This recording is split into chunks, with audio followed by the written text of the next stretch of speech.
I am delighted to introduce the Gresham College Professor of Divinity, Professor Ronald Hutton.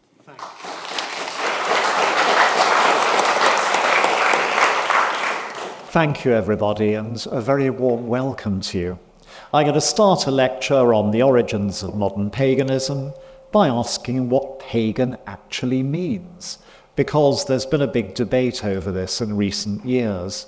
The traditional definition, which is from the 19th century, is that it meant a rustic, a country dweller, on the presumption the cities converted first to Christianity, but the old ways lingered longest in the deep countryside.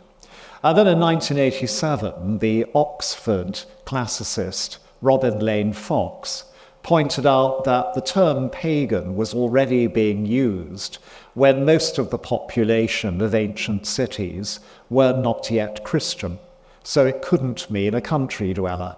And he suggested it was a slang term for a civilian. In other words, somebody not enrolled in the army of Jesus Christ marching to victory. And then 3 years later, this was overturned by a French historian, Pierre Chauvin, who pointed out that the meaning of the term pagan as civilian had mostly died out before it began being used of non-Christians. And he suggested that pagan means the people who observe the religion of the pagus, which is the unit of local government in the Roman Empire. In other words, those who still observe the rooted religions, the religions of the place, the locality, instead of the pick up and carry new missionary religion of Christianity. And so, quite simply, pagan does seem to mean just the old religions of Europe and the Near East, which makes perfect sense, rooted and traditional. So now that seems to be sorted out. How did the 19th and early 20th century British discuss paganism? Well, there are 4 descriptive languages used of it, all of them important for our purposes. And number 1 is, paganism is and was a religion of savagery and ignorance. And this was a deeply traditional language for Europeans, given a new lease of life by modernity. It's embedded in Christianity, with the Old Testament's denunciation of the abomination of the heathen, bowing down to idols and alleged human sacrifice among those who don't observe the true religion of Jehovah, Yahweh. And the Church Fathers thundered in turn against the pagans and the heathens for their filthy habits and their false gods. But this language was given a modern revival in the 19th century, when European colonial empires expanded across the world, engulfing large numbers of tribal peoples. Until now, there'd been 2 languages used by mainstream Europeans with respect to traditional peoples in the world. Some used the language of the Old Testament and Church Fathers and described them as vile savages. But there was an equally powerful tradition of regarding peoples with a simpler lifestyle as noble savages, closer to nature, and more deeply in touch with humanity and the basic truths of the world. But in the 19th century, the noble savage becomes much scarcer because of 3 things which work together. The one was, this was the century in which European technology evolved to the point at which European colonial states could decisively defeat African and Asian and the remaining North American and South American independent peoples.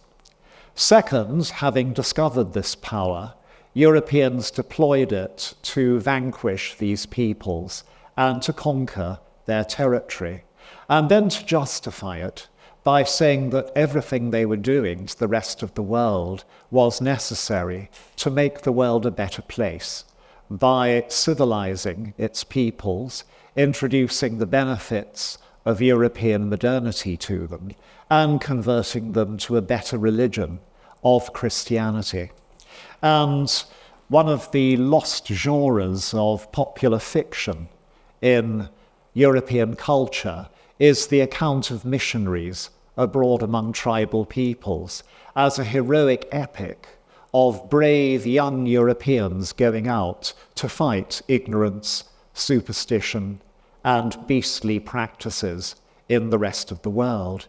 And this propaganda got a much larger audience by being taken into popular fiction, particularly by this gentleman, R.M. Ballantyne, a schoolmaster who invented and popularized the boy's adventure story.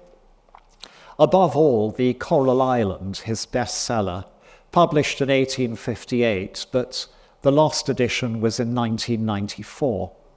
And it manages in equal measures to mix together sentimentality, religious zeal, and sadism.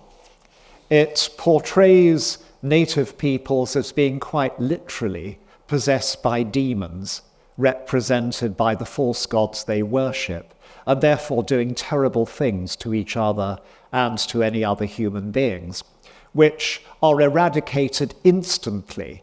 A strapping British Christian missionary appears and literally exorcises the demons from them, after which, almost overnight, the entire native population puts on clothes, accepts baptism, and becomes as meek as lambs. And these images are projected back into the primeval European past. Again, ancient Europeans were regarded in two different ways in the 18th century. One way was to regard the predecessors of European civilization as bloodthirsty barbarians. Again, the Old Testament took this view of many non-Hebrew ancient peoples, and the Imperial Romans took the same view of many tribal peoples, which again justified their incorporation into the Roman Empire. But there was an equally ancient view, equally propagated by Greeks and Romans, which is that the further back you go into deep antiquity, the nicer, more free, more happy people are, living closer to nature, not needing governments, armies, or taxation, and having a much healthier and better life, free and natural. But in the 19th century, increasingly, that second benevolent picture was scrapped as modern tribal peoples, as portrayed mostly by missionary publications, as people with evil customs worshipping evil gods, was made the model for how prehistoric Europeans must have been. In other words, the history of Europe was now regarded as a steady and glorious story of progress from every misdemeanor or crime that humanity can commit upon itself to better and better civilization. And this ghastly view of prehistoric Europe was embodied in two key works which founded academic disciplines.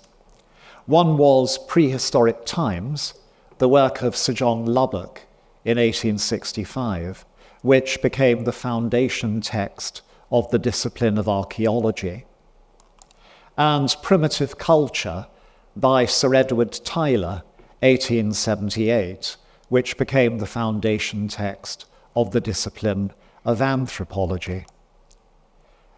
Both of them showed prehistoric Europe to be a chamber of horrors, and they justified this by retailing all the very worst stories that could be told about and were told about tribal peoples in the modern world. The chief casualty, or a chief casualty, of this process was the reputation of the Druid.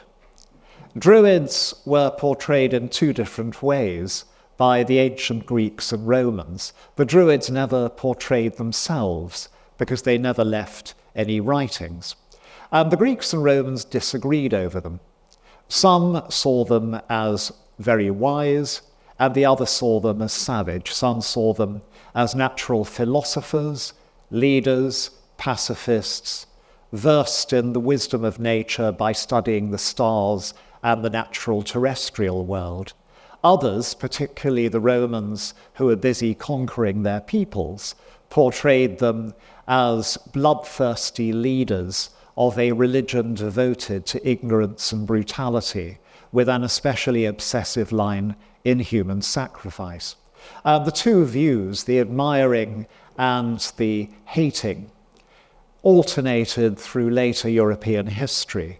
In the 18th century, Druids were much more admired than reviled, seen as noble ancestors for Northwest Europeans.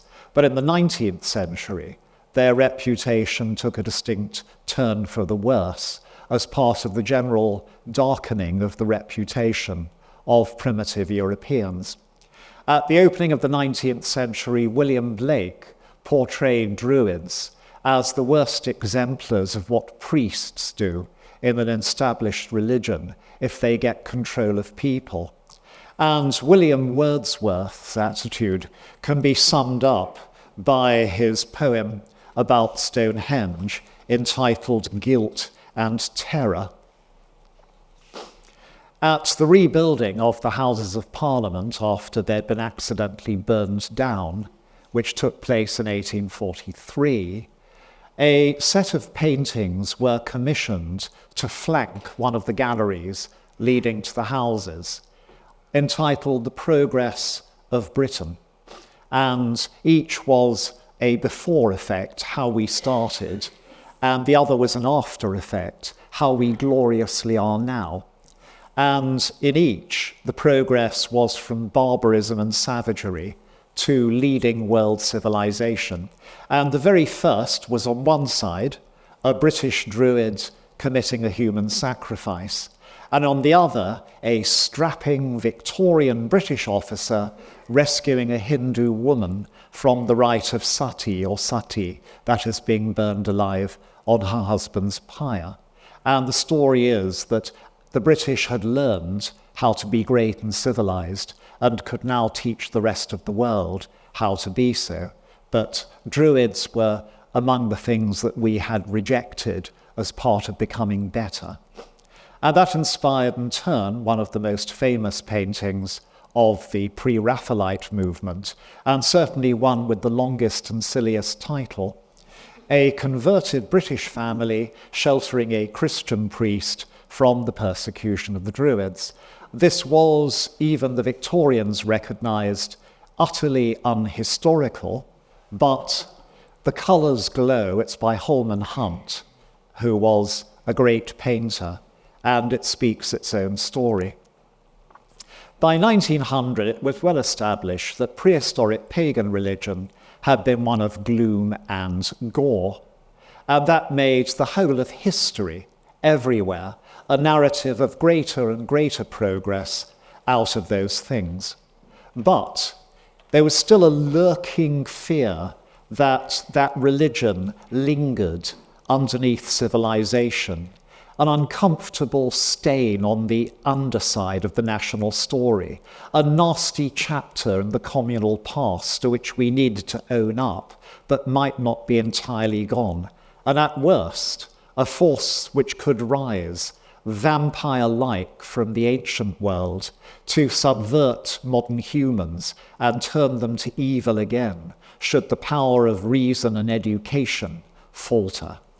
But there's a second language, which is equally traditional and powerful, which is that paganism was a religion which produced magnificent art, literature, and philosophy, and in many ways utterly admirable, but deficient to Christianity in its ethical system, and in a lesser component of divine revelation. The Bible was dictated by the one true God. No pagan literature was. Now, this did not result in an argument with language number one, because it referred to a different kind of paganism, not that of prehistoric tribal Europe, but that of very historic ancient Europe, classical Greece and Rome. The Olympian deities of Greece and Rome were familiar and beloved characters in literature, painting, and sculpture, as well as in the ancient works of those that were edited, collected, and admired by the Victorians. They were the foundation of Western civilization. And 19th century England was more soaked in the Greek and Roman classics than any European culture before. The study of them was made the foundation of a genteel education. And if you look around British cities, because Victorian England was a Protestant Christianity, you'll find many more pagan deities represented in statues and carvings than Christian saints. And this can produce some quite stunning effects. On that monument to Prince Albert, Victoria's husband and consort, and also to Victorian bad taste, the Albert Memorial, you'll find Shakespeare there, but sitting at the feet of the ancient Greek poet Homer. And the man who died one of the first truly modern deaths was a Tory politician, a very good one, called William Huskisson, who was cabinet minister in the 1820s. And he opened one of the very first railways.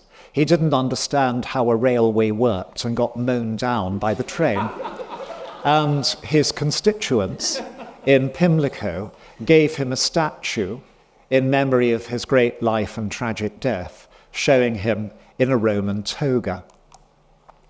And that's why one of the leading pundits of the Victorian period, John Ruskin, could say that our present education, to all intents and purposes, denies Christ.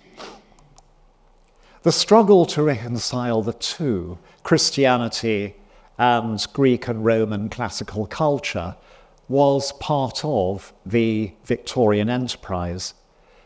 Such leading Victorians as the great Catholic Cardinal Newman, the muscular Protestant Charles Kingsley, the Oxford Dons Walter Pater and Matthew Arnold, all found an answer in the new theory of evolution, that just as species evolve, so does religion, and classical paganism was a way of teaching the childhood of the human race basic religious truths, and preparing human minds for the Christian revelation, which then perfected European religion by adding a creed of chastity, personal salvation, and moral responsibility to police and contain the racier, smuttier, and more environmentally friendly world of the ancient classics. But there's another solution found, equally potent, by the novelist and politician Edward Bulwer-Lytton, another Roman Catholic leader, Cardinal Newman, in other works of the man, and the historian Charles Merivale. And that was that Greek and Roman religion had been fine. It was dignified and benevolent, but it was corrupted by filthy ideas coming in from the East, from Orientals, orgiastic, superstitious, and focused on devils, which won over the masses and rendered ancient classical paganism worthy of demolition. And both of those satisfied the need to reconcile an admiration for the ancient classics with an allegiance to Christianity. The funniest example that I have encountered of an illustration of the inadequacy of ancient paganism is from an American novel, but one that was a bestseller in Victorian Britain. 1893, Ben-Hur. Few of you may have read it, many more may have seen the movies, the first or the second version. And in the novel, though not the movie, the hero of it finds himself in the garden of the god Apollo at Antioch, the garden of Daphne. And he wanders around enraptured by the physical beauty of the place, the flowers, the statues. He thinks it's the closest thing to paradise that he could imagine.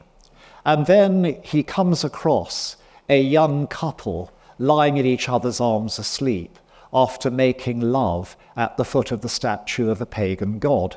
And he is horrified and realizes the corruption, the falsity of the religion he's just been admiring. Not because the couple have just been fornicating, but because it's the middle of a working day and they should be at work creating greater wealth for their society and their economy and pulling their weight like a Protestant Christian. The common theme throughout all these writings is that classical paganism was lovely, but it was limited and corruptible. It could be enjoyed aesthetically and intellectually, but as long as it was tightly and carefully patrolled by Christian faith and morality. And this carried the other message that should Christian vigilance fail, and even the old Greek and Roman paganism return, then modern society would decay and fall just as the Roman Empire had done and the ancient world had gone, engulfed by a new barbarism. And so this argument ran: Christian teaching was the bond of the social order and must be kept for this purpose, whether or not people have any personal belief in it.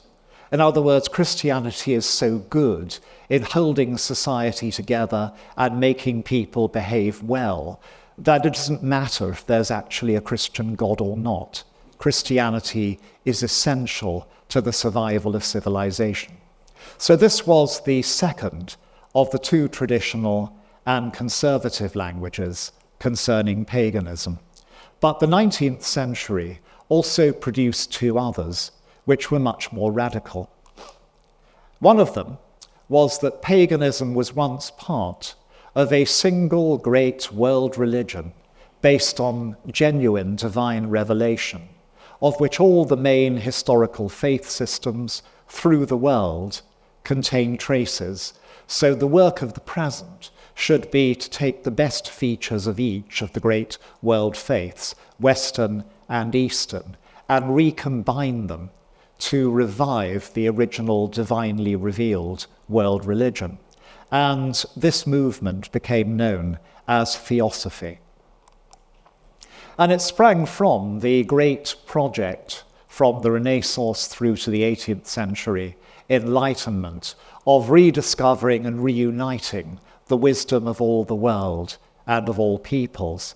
And it was one clear and benevolent consequence of the great discoveries, explorations and conquests by Europeans in both hemispheres from the 16th century onwards. And these conquests had revealed a huge number of peoples, cultures, and religions of which Europeans had hitherto known nothing. And one intellectual reaction to this shock was to develop the project to reunite all human knowledge and revelation, people by people, to understand the whole world and the divine plan for the world better than ever before, and so make the whole world a better place. But a distinctive 19th century twist to this, relevant to this third language, was given in 1836 by a Yorkshire country gentleman called Godfrey Higgins. And definitely a mystic, definitely an original thinker. And he suggested that the ancient philosophers all over the world, including the Druids, the Indians, the Hebrews, the Egyptians, and the Babylonians, had all got their wisdom from the original center of European civilization, the lost continent of Atlantis. And the Atlantean wisdom could now be reconstructed from portions of all these teachings to create an ideal religion for the coming age, which he dubbed the Age of Aquarius, thereby starting the high road to hippiedom in Yorkshire in 1836.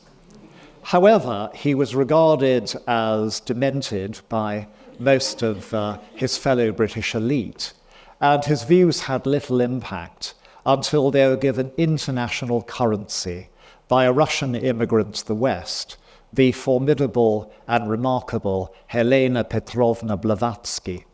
Madame Blavatsky, in her two great books, Isis Unveiled, 1877, and The Cosmic Doctrine, 1888. She was a truly international figure. Very bravely and often alone, she travelled most of the world. She really got to understand Buddhism and Hinduism, as well as Western faiths, and she really understood the language of science and evolution. She clearly drew on Higgins's work, but rather than acknowledging it, said that she'd been told everything that she was publishing by direct divine revelation, channeled to her by enlightened beings, the Mahatmas, the hidden chiefs living in the Himalayas. And her writings, unlike Higgins's, had a huge impact. She founded the Theosophical Society, which is still very much around today, and she provided two ideas which diffused a lot more widely in Western society in the 20th century, that of reincarnation as a probable, or at least possible, result of the journey of the soul after death, and the idea that there is a hidden message inside Christianity which the enlightened few can read and by which they can live independent of established churches. But there was a double-edged message to Madame Blavatsky's Theosophy, which Theosophy later shed, because on the one hand, it was racist. Lubbock and Tyler had portrayed many traditional peoples in the modern world and prehistoric peoples as being bloodthirsty barbarians, but they had emphasized that they're still human beings, that they could be re-educated and civilized and become just like us. Madame Blavatsky was far more inclined to preach that certain races of the world were much more suited to enlightenment and civilization than others. And also, her theosophy respected paganism, but only while diluting it beyond recognition, taking a few ideas from it, and then packing them into a lot of Christianity, Judaism, and above all, Hinduism and Buddhism. But there was a fourth language, which appeared in the 19th century, which was that paganism was a religion of joy, liberation, and kinship with nature and human creativity, both life-affirming and life-enhancing. This was also based on Greek and Roman culture, so it drew on the same texts and the same art as the mainstream qualified admiration of Greek and Roman paganism, but it demolished all the safety warnings and checks on admiring ancient Greek and Roman paganism. And it began in late 18th century Germany, like a lot of great modern ideas, when the classicist Johann Winckelmann proposed a return of modern civilization to ancient models of art in order to renew German art in the modernity. And his equation was that ancient Greek art represented the natural, the creative, and the free, which was the much-needed alternative to and cure for modern civilization, which had become artificial, hidebound, and restricted. In other words, modernity needed ancient Greece and Rome to refresh itself. And his language regarding art then combined in Germany with the longing for an organic unity between people, culture, and nature, opening the way for old ways and traditional beliefs to return, which was one hallmark of the Romantic movement that was beginning just at that time. It was taken up by the German Romantics, and especially by Friedrich von Schiller in his poem, The Gods of Greece, 1788, which was an impassioned lament for a lost pagan fairyland, Greek and Roman, presided over by happy and serene deities, in which the whole landscape was invested by divinity. An even better known German romantic, Goethe, could speak about how the beautiful gods had started to talk to him again after he had read these works and opened himself to them. It made a huge impact on German writers in general, but then crossed to England. The whole of the first generation of English Romantic poets took it up, including Wordsworth, Byron, and Keats and Shelley, especially Keats and Shelley. They were part of a group around the essayist Leigh Hunt in the years 1815 to 16. And this group aimed at rescuing humanity from the gloomier aspects of modern Christianity by bringing back the joys and the naturalism of old paganism. They were joined by another great writer, Thomas Love Peacock, and began to practice paganism as well as preaching it.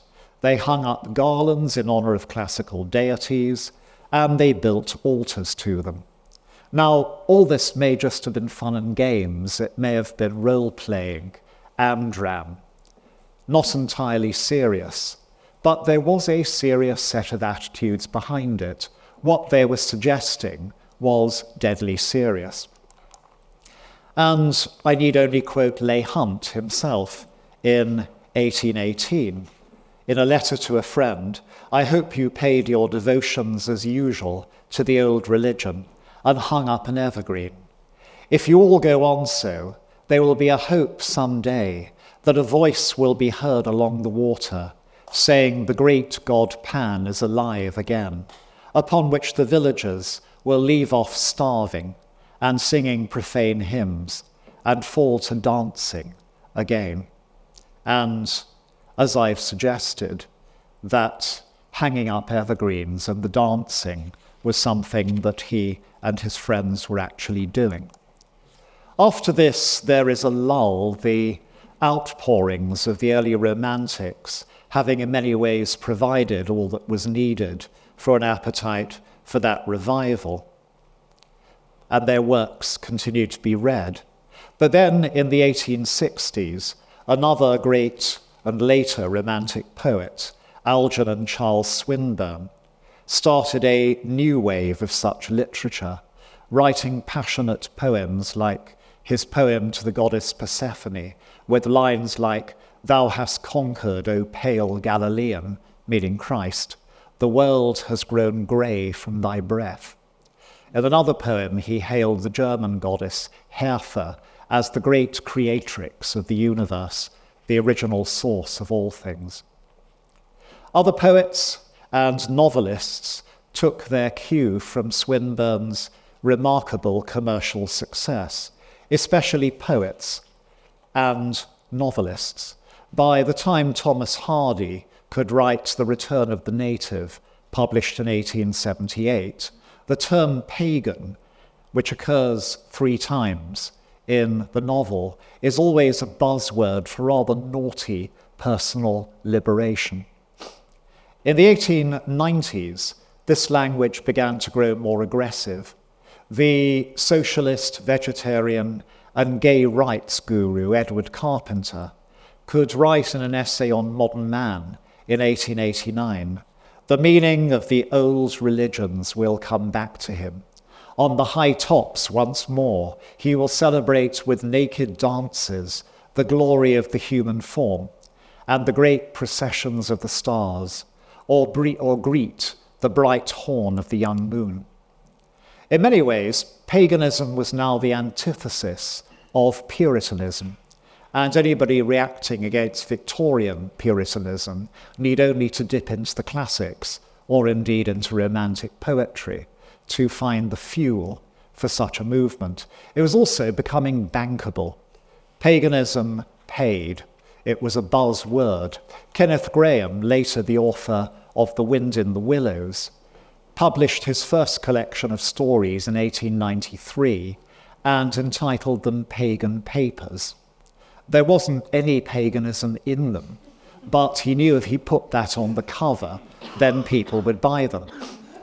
Another rising author called William Sharp started a magazine called the Pagan Review in 1892.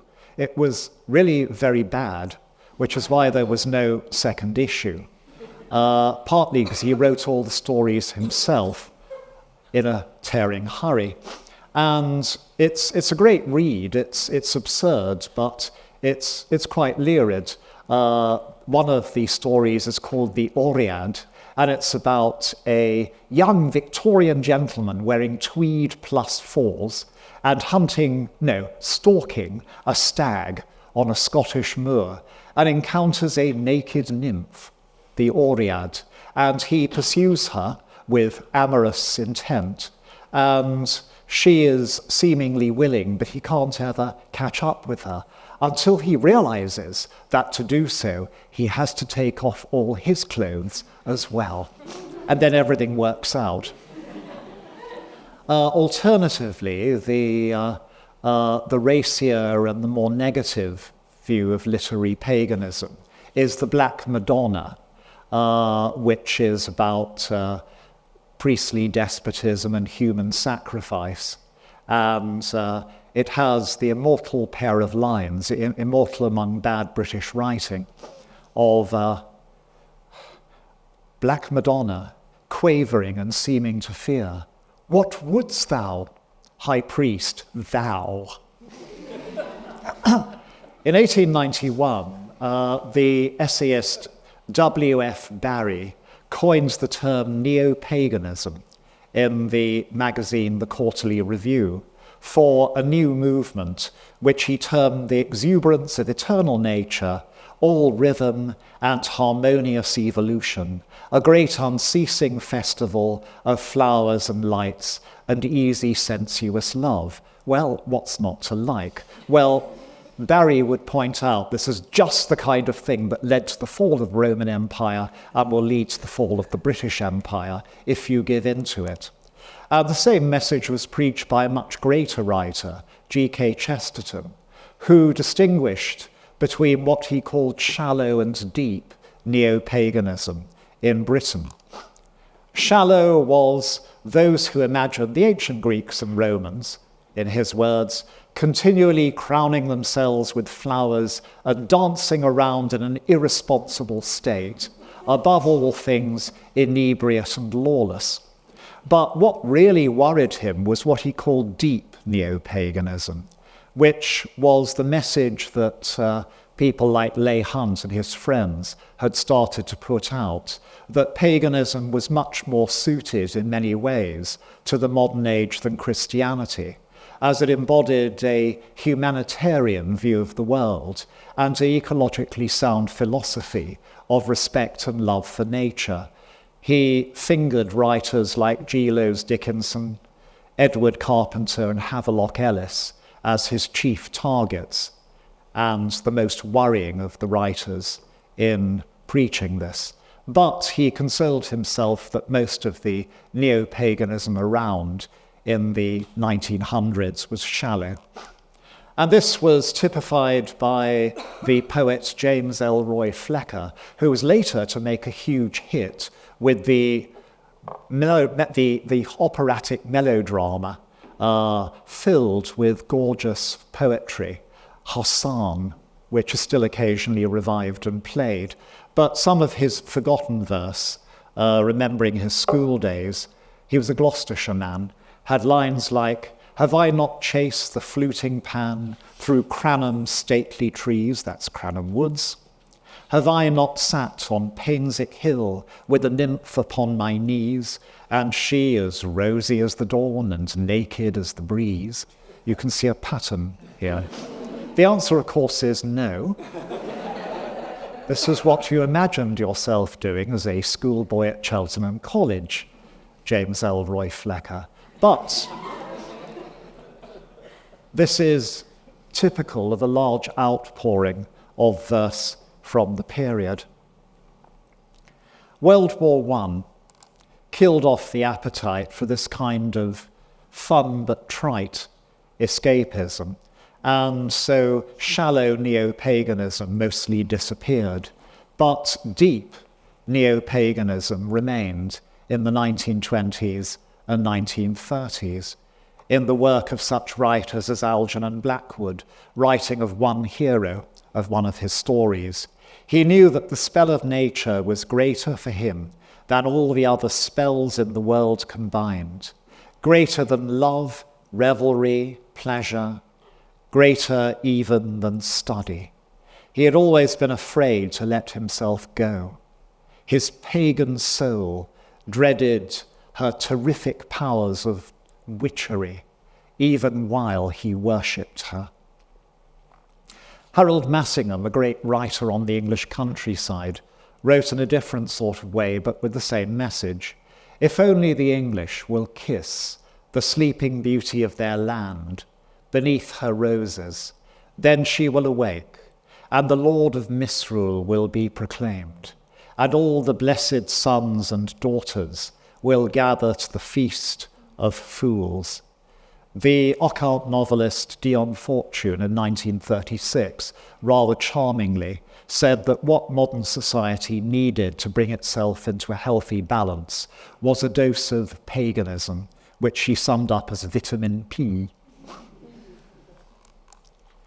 And D.H. Lawrence, in his most famous book, banned in Britain until the 1960s, had the most famous gamekeeper in English literature express the view of the ordinary people.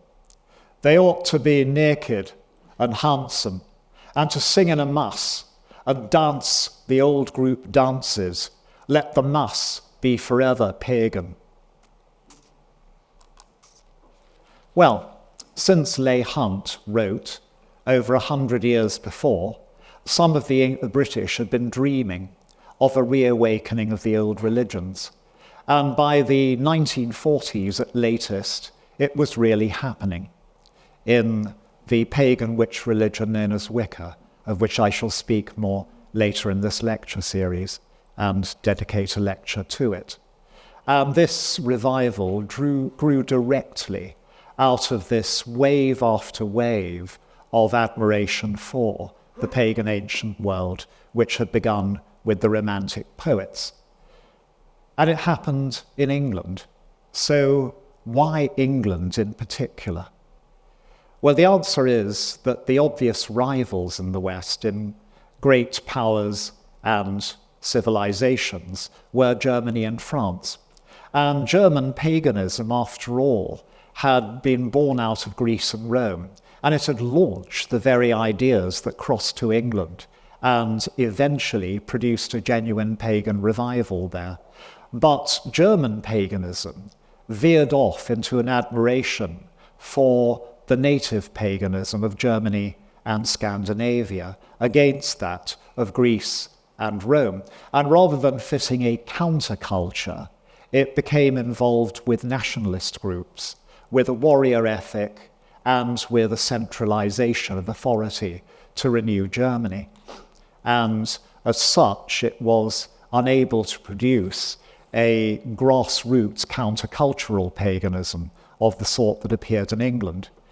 And English paganism, an admiration for Greek and Roman paganism, really embodied a love for and an admiration for the natural world. And the English countryside was vanishing very fast in the 19th century, producing a tremendous emotional reaction of love for it and a wish to preserve it, which in turn nurtured, in some areas, an allegiance to an ancient pagan revival, or revival of ancient paganism. Whereas French intellectuals had practically no sympathy for the French countryside because there was still so much of it. France remained in many ways a rural society, and the urban intellectuals and liberals who founded countercultural movements regarded the French peasantry as their natural enemies, the peasantry, the rural population, as the bastion of conservatism in politics and Catholicism in religion. So French radicals, poets like Baudelaire, flirted with Satanism instead as a countercultural antidote to Christianity. But England had everything that was needed for a modern pagan revival: a vanishing countryside, which attracted love, sympathy, and a tendency to re-spiritualize nature, a classical education which provided tremendous models in literature and art, a strong and self-confident nation-state to protect and nurture this society, a strong economy to fund it, and a harmonious and relatively united society which enabled a counterculture to appear without immediately being stamped out by an insecure society and government. And that is why, to raise the curtain on the rest of this lecture series, it was England that ended up by providing the language of paganism that enabled a revival to happen, and then actually to provide the revival. And there we leave the story for tonight.